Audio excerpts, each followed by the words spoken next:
bonjour à tout le monde. Mwaramutse mwese. C'est toujours un privilège pour moi de pouvoir me retrouver ici, dans cette église. Igihe cyose kuri nge ni iby'agaciro kanini kuwisanga hano muri iri torero. Et j'avais même envie de me lever, de saluer chacun de vous. Ndetse mba mfite ubwuzu bwo kuhaguruka kugira ngo nsuhuze buri wese muri mwe. Mais j'espère que j'aurai l'occasion de le faire à la fin du culte. Ariko ndizera ko nza kugira umugisha amahirwe yo kubasuhuza nyuma. Un grand privilège parce que j'ai clôturé le sabbat, plutôt l'année passée ici.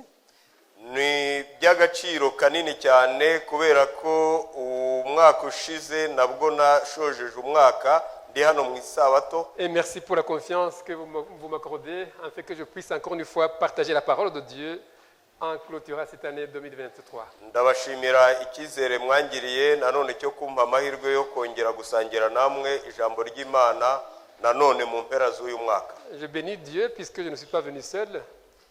Ndashima Imana kubera ko ntaje nge nyine. Je suis venu avec mon épouse qui est là.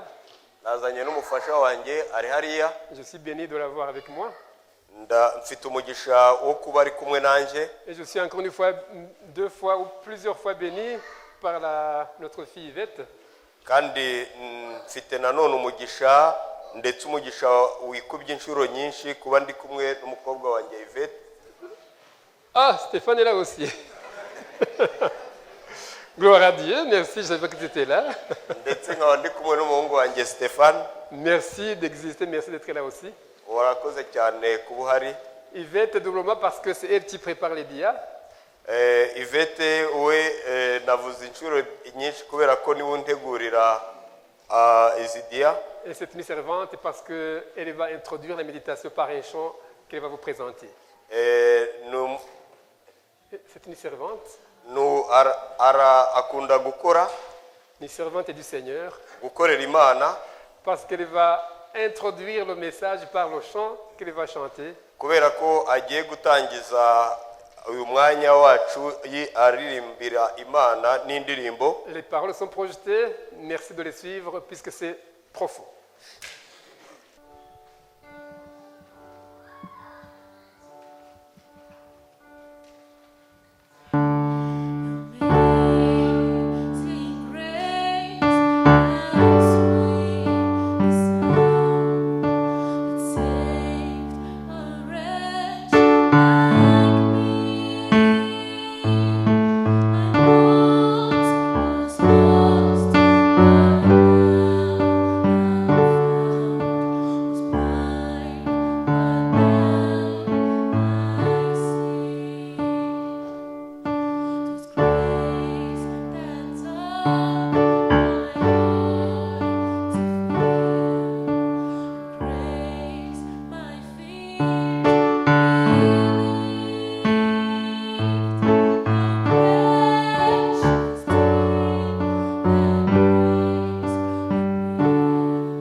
Ikibazo ninde wabuzi umuntu wahimbye iyi ndirimbo.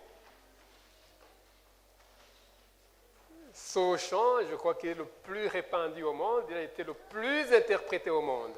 Iyi ni indirimbo yageze hirya no hino mu bice bitandukanye by'isi ikaririmbwa ikumvikana.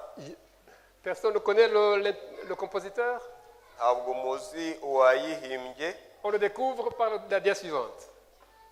Tugiye kumumenya muri dia ikurikiraho. C'est John Newton. ni John Newton. John Newton, il est né en 1725. Il est décédé en 1807. Yohani Newton yavutse mu cya 1723 apfa mu cya 1807. Il est né d'une mère très pieuse qui aime Dieu. Yavukaga ku mubyeyi wakundaga Imana cyane. Son père, lui, il était marin. Noneho papa we Dans les pêches. yayoboraga ibyombo. Et sa mère, malheureusement, elle est décédée, il avait que 6 ans. Oui, Mama yapfuye afite imyaka 6. il était très jeune. Yari akiri muto cyane. Comme tout enfant qui perd sa maman Nk'umwana wese ubuze umubyeyi we mama yakundaga et dont le papa n'est pas disponible, kandi papa adahari, il a sombré dans la débauche. yabayeho ubuzima bukakaye. À 18 ans, Imyaka 18 il est enrôlé dans le service naval. yagiye mu murimo wo mu byombo. Et plus tard, il va dire qu'il n'avait pas de conscience ni de crainte de Dieu. Noneho nyuma yaho yavuze ko atakigira kubaha Imana cyangwa se atacyumva icyo kubaha Imana bimaze, ko atakitinya. À 20 ans, Ku myaka 20 il est arraché à son navire et abandonné à l'île qui est près de Sierra Leone en Afrique. Il est abandonné. yahisemo kubijugunya. Non, il a été abandonné parce qu'il faisait partie de traite négrière. Et puis en Sierra Leone, Yarajugunywe kubera ko yari ari mu bacuruzaga abirabura muri Sierra Leone. bon, son patron l'a abandonné là-bas et puis il est resté là pendant 1 an. Noneho umukoresha we yaramuharijugunyiye ahaguma umwaka wose. Il a été maltraité par sa maîtresse. Yabayeho ubuzima bubi cyane, agirirwa nabi n'umukoresha we. Alors qu'il est d'origine irlandaise, donc blanc. Kubera ko yari uwo mu bwoko bw'abera bo muri Irlande. Il va dire lui-même que plus tard, c'était les nègres africains qui lui donnaient à manger. Yaje kuvuga nyuma yaho ko abamama b'abanyafurikakazi aribo bamuhaga ibyo kurya. Par après, il a une autre navire de traite négrière qui a échoué dans cette île. Noneho nyuma yaho yaje kujya mu bundi bwato bwacuruzaga abirabura. Le patron de cet navire était l'ami de son père qui est décédé et il a eu pitié de lui, il l'a pris en Angleterre. Noneho nyir'ubwo bwato yari agiyemo yari inshuti ya papa we, amurebye amugirira impuhwe kuko yari inshuti ya papa we, ahitamo kumugira umwana we. 21 mars de 1748, mu cya 847, alors qu'il était toujours dans la traite négrière, mu gihe icuruzwa ry'abacakara ryari gikomeje, il y a eu une tempête horrible sur la mer. habayeho umuyaga udasanzwe mu nyanja. L'eau a été tellement envahissante qu'il est entré dans sa cabine où il était. Aya mazi yari amazi adasanzwe kuko yamusanze y'umuraba, kuko namusanze aho yari ari mu gice cy'abagenga ubwato. Il a vu quelqu'un mourir. Yabonye umuntu apfa. Et lui-même il s'est surpris à dire Seigneur, aie pitié de moi. We ubwe yatunguwe no kumva avuze ngo Mana yanjye ngirira impuhwe, ngirira ubuntu, umfashe. Dans cette situation, muri ako kaga, muri icyo gihe yari arimo, il s'est rappelé que Dieu existe. yibutse ko Imana ibaho. Peut-être que ce que sa mère lui avait parlé durant les 6 années qu'ils ont vécu ensemble. Ko ari byo mama we yari yaramubwiye mu gihe cy'imyaka 6 babanye. Même s'il avait complètement oublié. Nubwo yari yarabyibagiwe rwose, Dieu l'a aidé. Il a réussi à arriver en Grande-Bretagne. Imana yaramufashije ageza nubwo ageze mu Bwongereza. Malgré cet événement où il a vu la main de Dieu, Nubwo yari yarabonye muri icyo gihe akaboko k'imana. Durant les 6 ans, il a continué à faire la traite négrière. Muri iyo myaka yakomeje gukora ibijyanye n'icuruzwa ry'abacakara. Finalement, Dieu a fait son travail Nyuma yaho imana yakoze umurimo wayo, et il s'est repenti. arihana, Il est devenu même l'opposant à la traite négrière. aza kuba umwe mu bantu barwanyije ibijyanye n'icuruzwa ry'abacakara. Et un des grands pasteurs, aba n'umwe mu bapasitoro bakomeye. alors qu'il avait grandi Ubwo yakuraga dans la foi, yari yarakuze mu kwizera. il était pasteur, Uko yagendaga akura mu kwizera yabaye pasitoro, il préparait une méditation. yateguraga ibyo aganiriza abandi Comme ceux qui préparent une méditation, il se dit, qu'est-ce que je vais dire à l'assemblée? nk'abandi bose bategura ibyigisho cyangwa ibibwirizwa. Baribaza ati ndabwira iki abanyumva? Il a dit tout simplement, je vais faire un témoignage. Ndavuga gusa ubuhamya. C'était le sabbat un sabbat du 1er janvier de l'année 1772. Hari mu cya 772 ku isabato ya mbere y'uwo mwaka. Et ce poème est devenu célèbre. Noneho byatumye amenyekana cyane, Et c'est le chant Amazing Grace que vous venez d'écouter. maze ubwo buhamya bwari bukubiye muri iyi ndirimbo ivuga ngo Amazing Grace. Grâce ubuntu étonnante, butangaje, grâce ubuntu surprenante. burenze busaza ubundi. Ce chant a été répandu dans le monde. Iyi ndirimbo yagiye hirya, yumvikanye hirya no hino ku isi. Ce qui était surprenant, c'est que c'était les Noirs esclaves aux États-Unis qui chantaient ce chant. Igitangaje ni uko abacurujwe mu gihe cy'ubucakara b'abirabura bari muri Amerika aribo baririmbaga iyo ndirimbo, Parce que c'était un chant d'espoir. kuko yari indirimbo itanga icyizere. Ce chant a été interprété par Barack Obama en 2015. Barack Obama nawe iyi ndirimbo muri 2015 yarayisubiyemo, Il a chanté arayiririmba parce qu'il y avait eu un fusillade dans une église méthodiste à Charleston. kuko hari habayeho ibisasu cyangwa se ubwicanyi i Charleston Aux États-Unis. muri Etats-Unis, Il y avait eu 9 victimes, dont une sénatrice. aho abantu 9 bari bapfuye harimo n'uwari umwe mu bagize Sena. Donc il a entonné comme une sorte de baume musical pour la communauté en deuil. Nawe ubwo bari bari muri icyo kiriyo yatangiye iyi ndirimbo arayiririmba. Quand tu chantes ce chant, Iyo uyiririmbye tu ne peux pas rester indifférent. ntabwo ushobora gusigara uko wari umeze. Le refrain, il dit, le refrain, Igice cyo gusubiramo cyayo kiravuga ngo grâce étonnante, ubuntu au butangaje son si doux, kandi bworoshye bugera ku mutima, qui sauva le misérable que j'étais, buza bukansanga njyewe umuntu wari impezamajyo, j'étais perdu, mais je suis retrouvé, aho nari naratakaye ariko naribonye, j'étais aveugle, maintenant je vois. nari impumyi ubu noneho ndabona. C'est cette grâce surprenante, Ni ubwo ou buntu étonnante, butangaje, ubwo buntu butangaje et c'est le titre du message que je vais vous transmettre ce matin. ni wo mutwe w'amagambo tugiye kuganiraho muri kino gitondo. Grâce extraordinaire t'attend. Ubuntu butangaje buragutegereje. La grâce extraordinaire t'attend. Ubuntu butangaje butarondoreka buragutegereje. On va utiliser le livre de Rois. Turakoresha igitabo cya kabiri cy'abami, C'est Élisée. aho Elisa Dans ces premiers chapitres, c'est que des miracles qu'Élisée est en train d'accomplir. mu bice bya mbere aho yakoraga ibitangaza, Il y a des miracles et des miracles. aho dusanga ibitangaza ku bitangaza. Et ici, on va voir l'histoire de la veuve, Aha turahabona igitekerezo cy'umupfakazi, le créancier et les 2 fils. aho tubona uwo yari abereyemo imwenda ndetse n'abahungu babiri.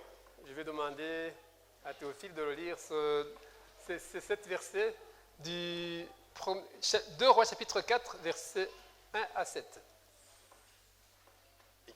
Igitabo cya kabiri cy'abami igice cya 4 umurongo wa mbere kugeza umurongo wa karindwi. Handitswe ngo cya kabiri cy'abami igice cya kane umurongo wa mbere kugeza uwa karindwi. Bukeye umugore umwe wo mu bagore b'abahanuzi asanga Elisa, aramutakambira ati, umugaragu wawe ari we mugabo wanjye yarapfuye, kandi uzi ko uwo mugaragu wawe yubahaga Uwiteka, none umwishyuza araje ashaka kujyana abana banjye bombi ngo abagire imbata ze. Elisa aramubaza ati, none nkugirire nte? Mbwira niba hari icyo ufite imuhira. Nawe aramusubiza ati, umuja wawe ntacyo mfite imuhira keretse agaherezo kutuvuta. Aramubwira ati, genda utire ibintu birimo ubusa mu baturanyi bawe bose, ariko ntutire bike, maze winjirane mu nzu n'abana bawe ukinge, utwo tuvuta udusuke muri ibyo bintu byose, ikintu cyose uko cyuzuye ukibike. Nuko amusigaho, yinjirana n'abana be mu nzu arakinga, bamuzanira ibyo bintu asukamo. Nuko ibyo bintu bimaze kuzura abwira umuhungu ati, ongera unzanire ikindi kintu. Nawe aramusubiza ati, nta kindi gisigaye. Uwo mwanya amavuta arorera kuza, hanyuma asanga uwo muntu w'Imana aramubwira ati, arabimubwira. Nawe ati, genda ugurisha ayo mavuta wishyure umwenda wawe, asigara agutungane n'abana bawe. Amen. Amen. Cette histoire, c'est une histoire qui est très triste dans un premier temps, mais qui se termine bien. Iki gitekerezo ni igitekerezo gitangira kibabaje ariko kigasoza neza. On voit justement la faveur en exercice. Aha noneho turahabona kugira ubuntu mu buryo bw'ibikorwa. Cette histoire nous parle de cette veuve Iki gitekerezo kitubwira uyu mugore w'umupfakazi qui vient de perdre son mari, wari umaze gupfusha umugabo. qui est l'un des gens qui travaillent pour Dieu. Uwo mugabo we akaba yari umwe mu bantu bakoreraga Uwiteka, bakoreraga Imana, Et qui va se retrouver en difficulté parce que même la personne qui travaille pour Dieu n'avait apparemment pas bien géré sa vie. nubwo uyu mugabo yakoreraga Imana, mu bigaragara nuko ubuzima bwe atari yarabucunze neza, Parce qu'il meurt avec les dettes. kubera ko yapfanye imyenda. Malheureusement, le créancier va obliger la dame de rembourser alors qu'il n'a pas de moyens. Nyamara uwo yari abereyemo imyenda yasabye uyu mudamu w'umupfakazi kumwishyura nubwo atari afite uburyo bwo Et kumwishyura. on voit Élisée qui va faire un miracle. Ariko turahabona Elisa ugiye gukora igitangaza. Quels sont les enseignements qu'on peut tirer de cette histoire? Ni izihe nyigisho n'aya masomo dushobora gukura muri iki gitekerezo? Premier enseignement. Icyigisho cya mbere, Être serviteur ne veut pas dire sécurité ou absence de problème. kuba umugaragu w'Imana, kuba umukozi w'Imana ntabwo bisobanura kutagira ibibazo. La plupart du temps, on peut se dire, oui, parce que c'est un serviteur de Dieu, il est à l'abri. Rimwe na rimwe dushobora kuvuga ngo kuko ari umukozi w'Imana nibyo arakingiye. Oui, Dieu nous dit qu'on peut se confier ou on peut aller dans son rocher et avoir la protection. Imana iravuga iti nibyo kuko abana banjye bashobora kuza bakinjira mu rutare kuko ari rwo rubakingira. Mes chers frères et sœurs, Ariko inshuti bavandimwe, nous devons nous rappeler que quand il pleut aussi bien sur le croyant que le non-croyant. iyo iguye igwa ku bizera n'abatizera, Et quand il y a du soleil, il y aura du soleil pour tout le monde. kandi n'iyo izuba rirashe rivira bose. Et Jésus va le dire en Jean 16, verset 33, Na Yesu yabigarutseho muri Yohana, vous aurez des tribulations, muzagira ibibazo mais j'ai vaincu le monde. ariko nanesheje isi nimuhumure. C'est ça ce qui nous différencie de nos croyants. Icyo nicyo cyonyine kidutandukanya n'abatizera Imana. L'autre leçon qu'on peut tirer, Irindi somo dushobora gukura muri iki gitekerezo, chercher les solutions là où il y a des réponses. mushakashake ibisubizo aho ibisubizo biri. Quand tu as un problème, Iyo ufite ikibazo tu t'adresses à qui? ukibwira nde? Vers papa, Ukibwira papa? maman, Ukibwira mama? un ami, Mbese ukibwira inshuti? un confident, Mbese ukibwira umunyebanga wawe? quelqu'un qui a de l'influence. mbese ukibwira umuvuga arikijyana. Ici, on voit bien que la veuve a cherché la solution là où il allait trouver la réponse. Aha tuhabona umupfakazi ashaka igisubizo aho yagombaga kukibonera. La plupart du temps, quand nous avons des problèmes, Inshuro nyinshi iyo dufite ibibazo, nous avons tendance à nous adresser même à des personnes qui ne peuvent rien. akenshi tugwa mu mutego wo kwegera abantu batagize n'icyo batumariye, badashobora no kugira icyo batumarira, Et nous aimons en parler. kandi tukakunda kubabwira. Je crois qu'il nous est conseillé de garder nos problèmes à nous Aha ndibwira ko ari umwanya mwiza wo kwibutsa ko dukwiye kugumana ibyo bibazo byacu, et de les adresser à celui qui a la solution. ahubwo tukabishyira cyangwa tukabibwira umuntu ufite igisubizo cyabyo. Et nous devons nous rappeler que nous avons un Dieu qui a toujours des solutions. kandi tukibuka neza yuko dufite Imana igihe cyose bifite ibisubizo. Troisième enseignement. Icyigisho cya gatatu, Souvent les solutions sont dans la maison. inshuro nyinshi ibisubizo by'ibibazo dufite biri mu rugo. Dieu a équipé chaque personne pour accomplir la mission qu'il lui donne. Imana yahaye umuntu iwe mu rugo ibintu byose bishobora gutuma abasha gukora umurimo imuhamagarira gukora. Quand Dieu donne une mission, il lui donne aussi la provision. Iyo Imana itanze umurimo, itanga n'ibizagufasha gukora uwo murimo. Souvent nos yeux sont fermés et nous refusons de prendre le temps de chercher. Inshuro nyinshi amaso yacu abafunze, maze tukanga no kugira uburyo bwo gushakashaka. Prenons le temps de chercher. Dufate umwanya wo gushakisha. Prenons le temps de nous informer. Dufate umwanya wo kumenya amakuru ajyanye n'ikibazo dufite. Prenons le temps d'étudier. Dufate umwanya wo kwiga. La plupart du temps, quand il y a des problèmes, quand il y a des échecs, c'est qu'on ne maîtrise pas le problème. Inshuro nyinshi iyo mu kibazo, iyo dusanga dutsindwa cyangwa tutabona igisubizo cyacyo, nuko tutaba twatuzi neza ikibazo dufite. Ce n'est pas pour rien que le prophète Osée va dire en Osée 4, verset 6. Ni nayo mpamvu ntabwo ari kubw'ubusa gusa umuhanuzi Oseya yabivuzeho mu gice cya 4 umurongo wa 6. Mon peuple périt par manque de connaissance. Ati ubwoko bwanjye burimbutse bizize kutagira ubwenge. Donc, cherchons les connaissances, mes amis. Bavandimwe nshuti, reka dushakashake ubwenge. Quelqu'un dit que si nous prenons 2 heures par jour, nous pouvons être, après 5 ans, nous devenons spécialistes dans le domaine où nous nous formons. Umuntu umwe yaravuze ngo dufashe amasaha buri munsi nyuma y'imyaka 5 twaba tumaze kuba umuntu w'umuhanga muri icyo kintu twari turimo twiga muri ya masaha 2. Quatrième leçon. Isomo rya 4, L'obéissance donne souvent des solutions. kubaha kumvira bitanga inshuro nyinshi igisubizo. Si nous voulons des miracles, Nimba dushaka ibitangaza, soyez obéissants. reka tube abantu bumvira. L'exemple, c'est le mariage à Cana. Nanone urugero rwiza turusanga mu gitekerezo cy'ubukwe bwabereye i Kana. Jésus va dire, faites ce qu'il vous... Non, c'est la maman, donc c'est Marie qui va dire, faites tout ce que Jésus vous dira. Mama Maria nyina wa Yesu abwira abantu ati icyo ababwira cyose mu gikore. Et ici, la femme a obéi. Aha tuhabona ko uyu mugore nawe yumviye. Donc la femme du prophète qui était partie chez Élisée. Uyu mugore wari umupfakazi wari wagiye ku muhanuzi w'Imana Elisa. Je ne sais pas si vous avez noté, vous avez fait attention à ce qui est dit dans ce récit. Ntabwo nzi neza niba mwumvishe neza cyangwa se mwateze amatwi neza mwumve ibyavuzwe muri iki gitekerezo. La femme est partie avec un gros problème financier. Uyu mudamu yagiye afite ikibazo kimuremereye cyane cy'amafaranga. Quand il est, après avoir eu la conversation avec Élisée, quand il lui a donné la proposition de solution, il est rentré, non seulement le problème de finances qu'il avait, la dette était remboursée, mais aussi il a eu ce qu'on appelle actuellement l'indépendance financière. L'indépendance financière. Il était devenu libre financièrement. Uyu mudamu yagiye ku muhanuzi w'Imana afite ikibazo, amubwira ikibazo afite, kandi uko yakimubwiye ni nako yavuyeyo n'ubundi agifite. Non. Il lui a dit, il a payé le crédit.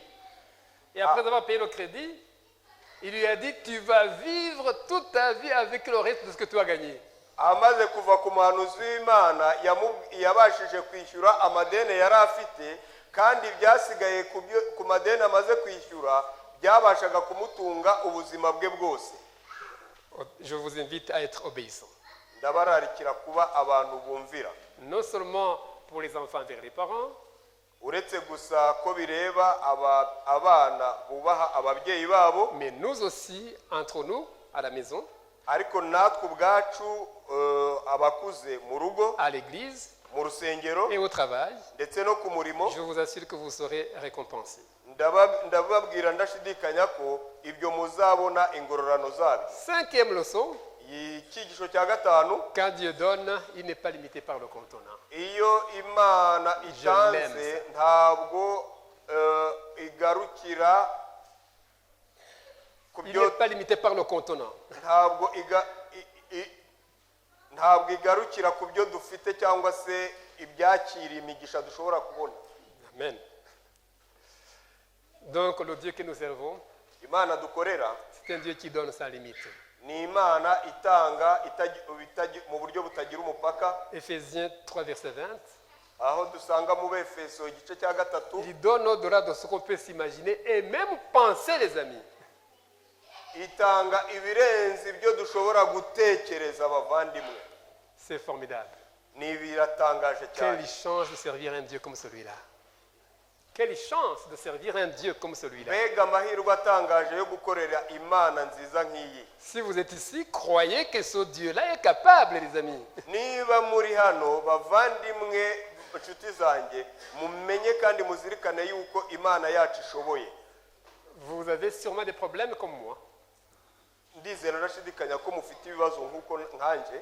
Chacun a ses problèmes. Buri wese agira ibyo bibazo. Mais il y a cette citation qui est en anglais. There is a power in a broken piece. Il y a une puissance dans une pièce qui est cassée. Je ne sais pas comment le dire en français.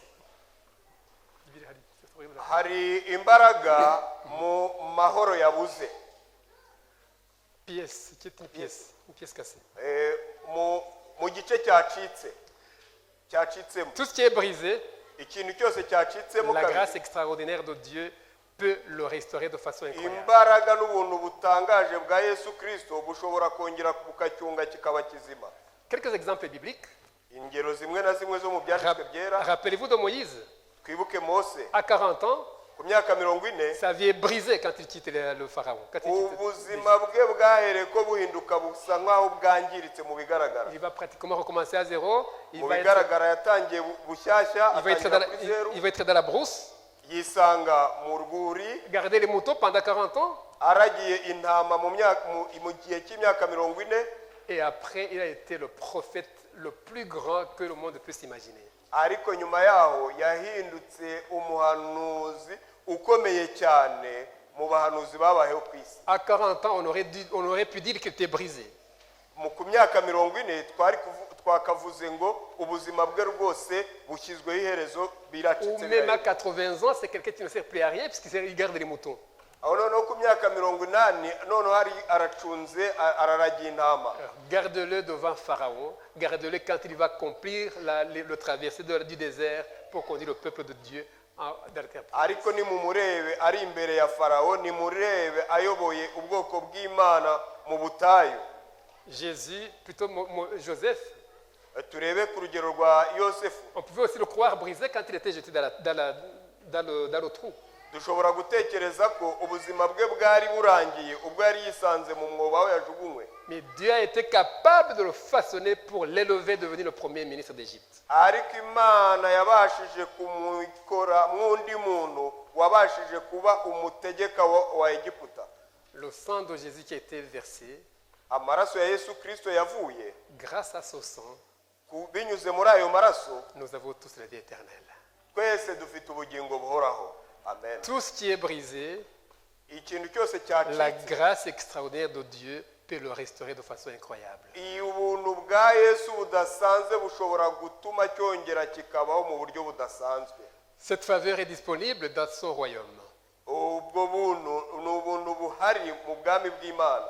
Que ce soit les échecs scolaires, que ce soit au niveau des échecs scolaires, Ndetse niyo byaba bijyanye no kuba abatsindwa mu masomo, les échecs du foyer, mu gutsindwa mu miryango, difficultés professionnelles, ibibazo byo kubona akazi cyangwa mu kazi, difficultés financières, ibibazo by'amafaranga, problèmes relationnels, ibibazo byo kubana n'abandi, problèmes de santé. ibibazo by'ubuzima. Dieu a une solution à tous ces problèmes. Imana ifite igisubizo ibyo bibazo byose. À tout ce qui nous donne du poids, Dieu dit, venez à moi et je vous donnerai du repos. Ibiduha intsinzi ni uko Imana itubwira ngo muze kuri njyewe nzabaha intsinzi, nzabaha uburuhukiro. Je terminerai par, Ndasoza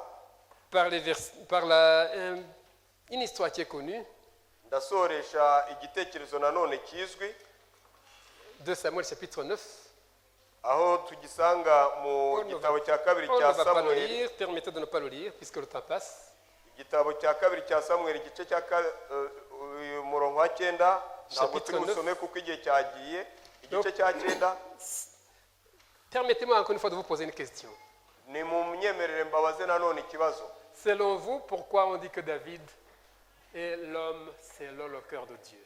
Kuri mwebwe ni kubera iki ibyanditswe byera bivuga ko Dawidi yari umuntu ufite umutima nk'uw'Imana ishaka? La plupart du temps, en tout cas les réponses qu'on trouve, c'est qu'on dit que c'est quelqu'un qui aime la repentance. Inshuro nyinshi dukunda kubonamo igisubizo cy'abantu bahita bavuga ngo ni uko ari umuntu wakundaga kwihana. Quand il a péché, il se répand. Iko yacumuraga niko yihanaga. Ça c'est vrai et je crois que Dieu aime ça. Ibyo ni ukuri kuko niko byari bimeze. Et pourtant, Nyamara kandi on sait bien que Dieu ne se répand jamais parce qu'il ne péche jamais. ariko tuzi yuko Imana itihana kuko idakora icyaha.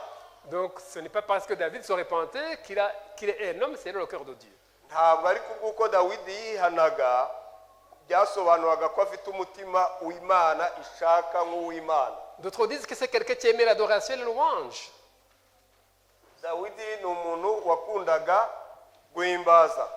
Mais Dieu ne fait pas le louange ni l'adorer, mais c'est lui qui est adoré. Imana rero nayo ubwayo ntabwo ihimbaza, nta n'ubwo iririmba, kuko ahubwo ari ihimbazwa. Je crois que David est l'homme selon le cœur de Dieu. Dawidi yari umuntu ufite umutima nk'uw'Imana ishaka, Parce que c'est quelqu'un qui garde une alliance.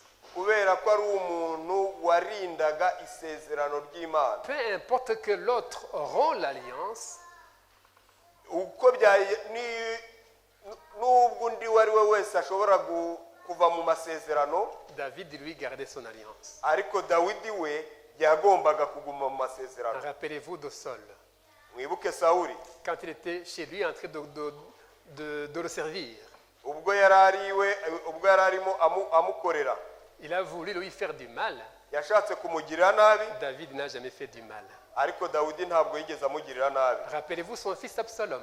Mwibuke umuhungu we Abusalomu, Il a voulu faire un coup d'état, yashatse kumuhirika ku bwami, mais David n'a jamais voulu faire du mal.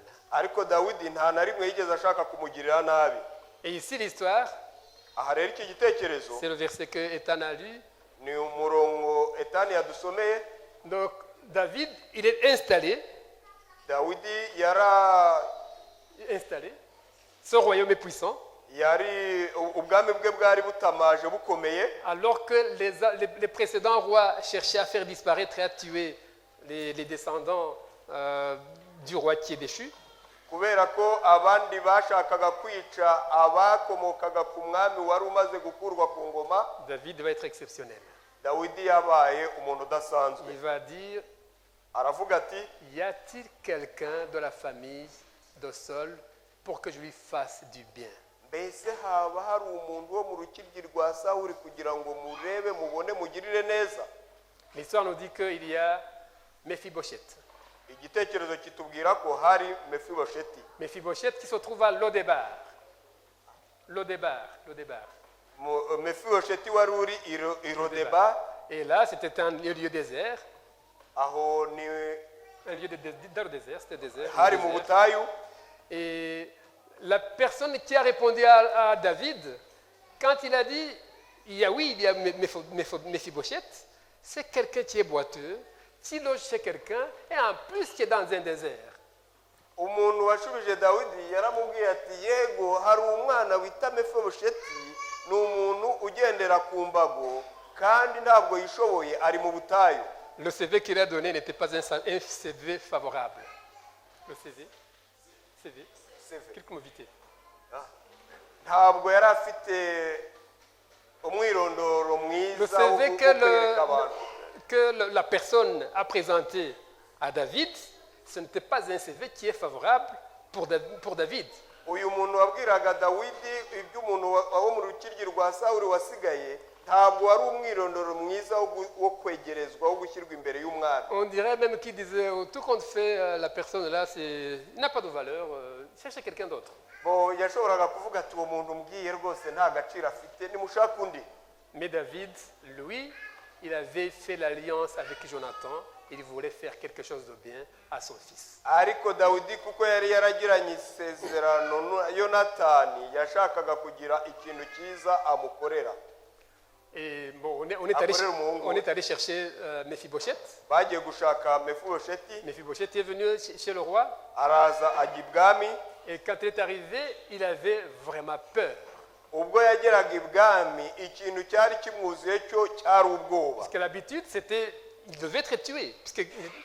mu by'ukuri nta kindi yumvaga kimutegereje uretse gupfa. Et l'histoire dit que ce Mephibosheth était devenu justement boiteux ou handicapé parce que quand son père était décédé, son grand-père et son papa étaient décédés, la nourrice par précipitation l'a pris et puis il est tombé et est devenu handicapé.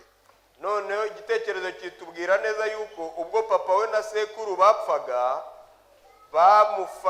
abamurwanyaga bamufashe noneho bamugira nabi ava umuntu ugendera mu mbago atyo. Et le roi David lui a dit, umwami dawidi aramubwira ati je sais et j'avais une bonne alliance avec ton papa.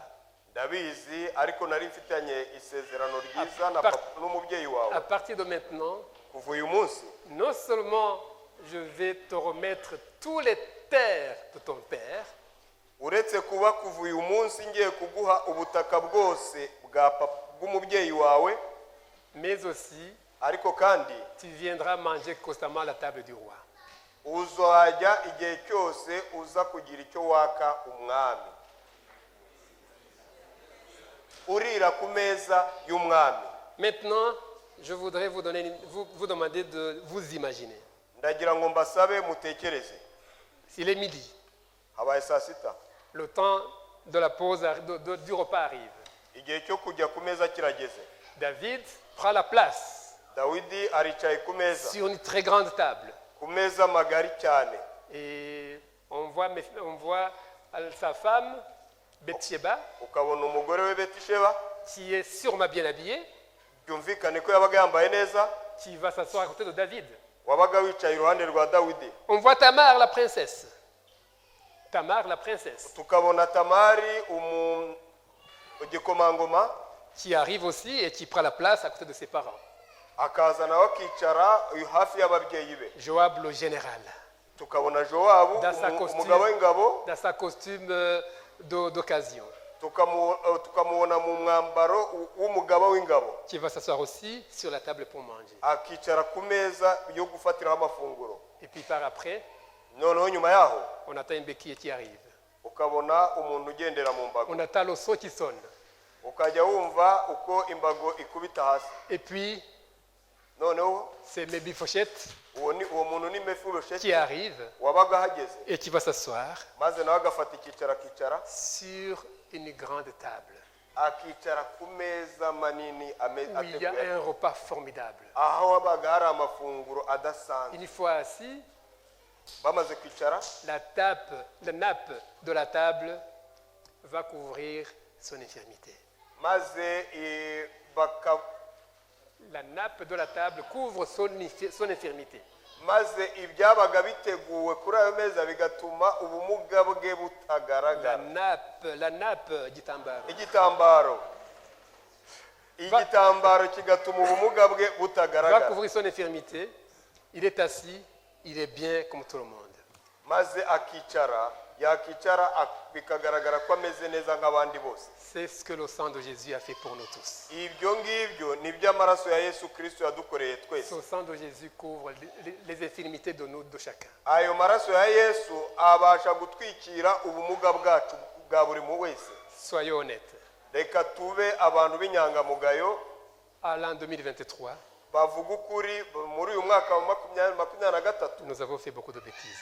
twakoze amakosa y'amarigo menshi. La grâce étonnante du Christ Ubuntu butangaje bwa Kristo est prêt à couvrir.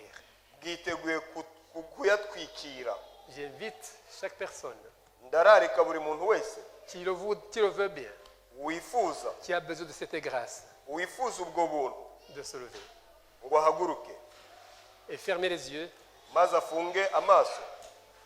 Alors que vos yeux fermés, je voudrais inviter Mu gihe muhaguruka ndagira ngo ndarike les personnes abantu qui sont ici, bari hano qui n'ont pas encore donné leur cœur ou leur vie à Jésus.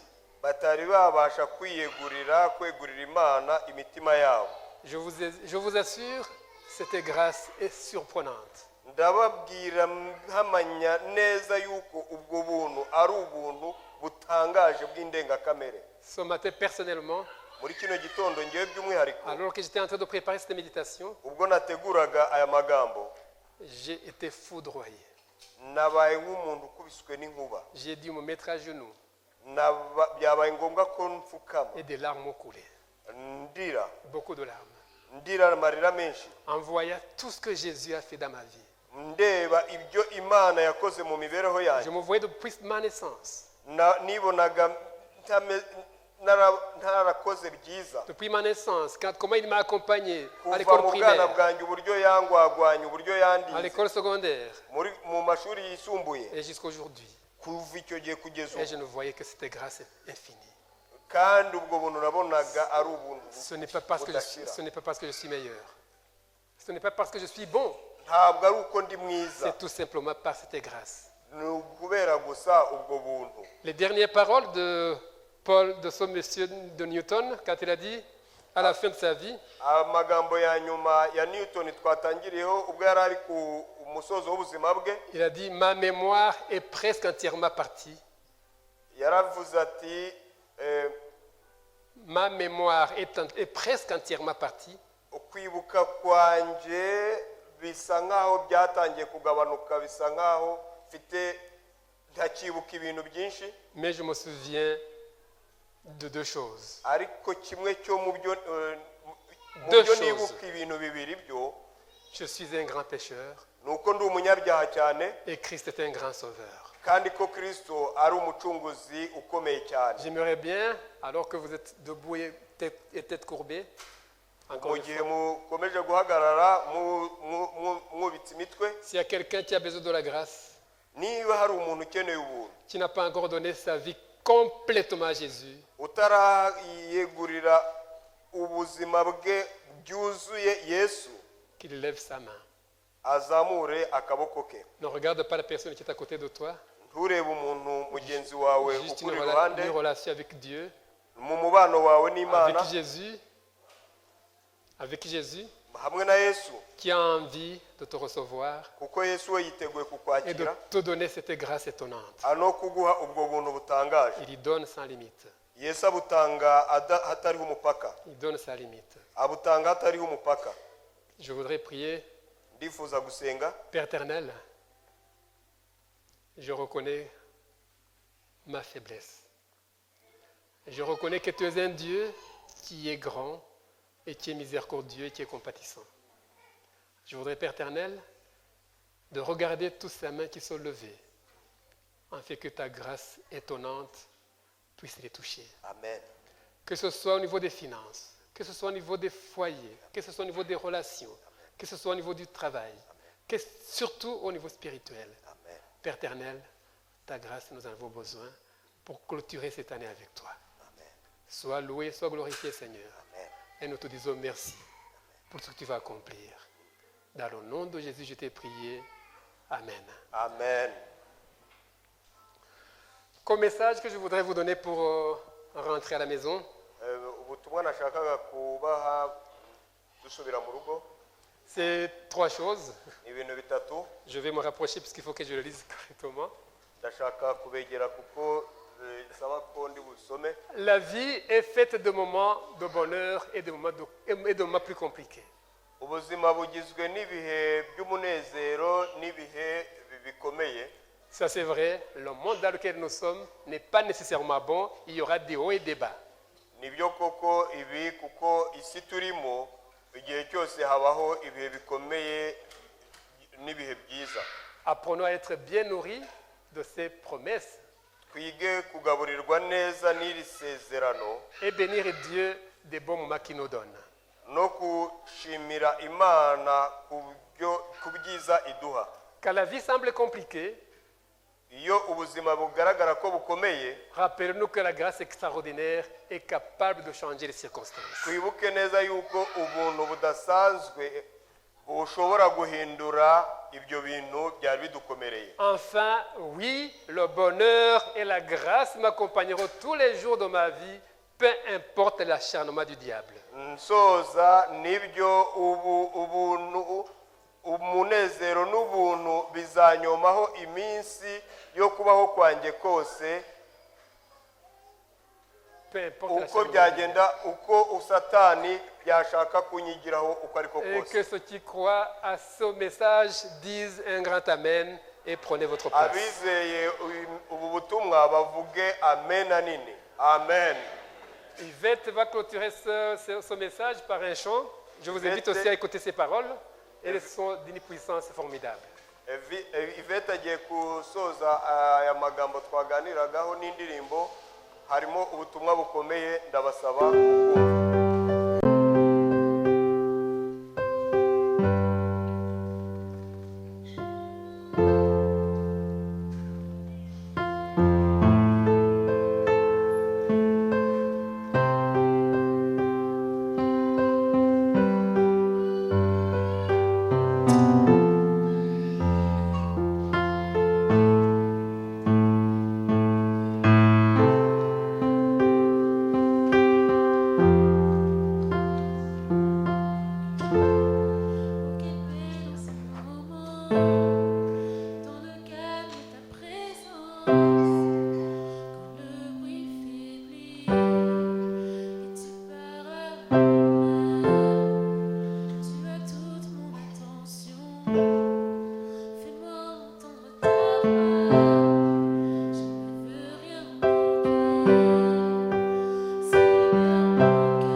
Père, je voudrais te remercier pour cette église.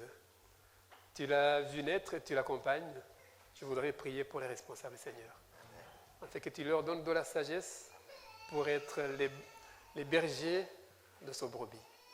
Et que quand tu reviendras, Seigneur, tu puisses leur dire, bon et fidèle serviteur, entrez dans le royaume qui vous a été prévu. Amen. Père, je voudrais prier pour chaque personne ici présente. Tu connais les difficultés de chacun. Père, que tu puisses les visiter, afin que la grâce extraordinaire, qui n'a pas de limite, puisse toucher chaque personne ici présente. Amen. Nous comptons sur toi. Nous voulons te dire que nous t'aimons et que nous voulons rester dans ta présence jour après jour.